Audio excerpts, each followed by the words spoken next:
প্ৰথমবাৰৰ কাৰণে আহিছে নেকি মানাহ আগতে ৰাষ্ট্ৰীয় আহিছোঁ আজি জীপ চাফাৰী কৰিব আগতো কৰিছিলোঁ আৰু এবাৰ কৰিম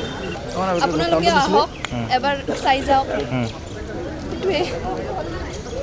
এডভেঞ্চাৰ ফিল হ'ব ভাল লাগিব বহুত বস্তু দেখাৰ আছে আহি কেনে আপোনালোকে দেখি যাব পাৰে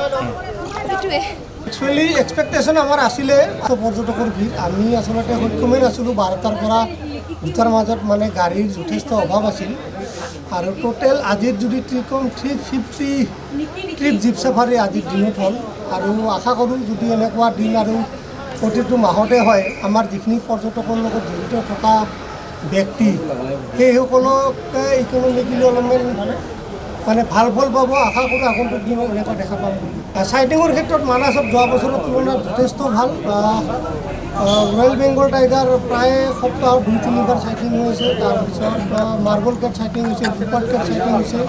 আৰু ৰিচেণ্ট আজি 3-4 দিন আগত মানে ক্লাউডেড লিপাৰ্ড যিটো খুবেই ৰেয়াৰ আৰু যিখিনি মানে ৱাইল্ড লাইফ ফটোগ্ৰাফী থাকে মানে যথেষ্ট আকৰ্ষণ মানে 10 দিন 15 দিন থকাৰ কাৰণে এভৰিটো সেই মবাইলছটোও আজি 3-4 দিন চাইটিং হৈছে চৰাইৰ ক্ষেত্ৰততো মানাছ আমাৰ অসমৰ ভিতৰত এটা এনেও ৰেচিডেঞ্চিয়েল বাৰ্ডছৰ ক্ষেত্ৰত মানাছ এটা বিখ্যাত এৰিয়া আৰু বাৰ্ডিং ফটোগ্ৰাফীৰ কাৰণে খুবেই ভাল এৰিয়া গোটেইখিনি চাইটিং হৈছে আমাৰ যিটো মষ্ট ইণ্ডেঞ্জাৰ চৰাইৰ ভিতৰত বেংগল ফ্লৰিকেন সেইটো এতিয়া চাইটিং হোৱা আৰম্ভ হৈছে আৰু আপটো এপ্ৰিললৈকে বেংগল ফ্লৰিকেন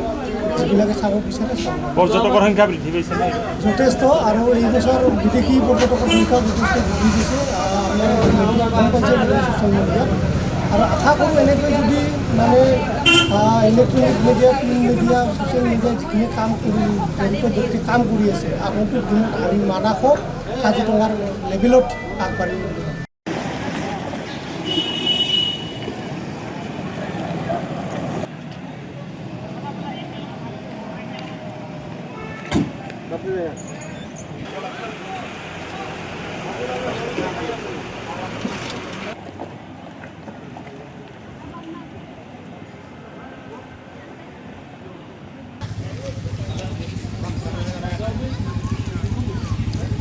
আজি জীপ চাফাৰী কৰিব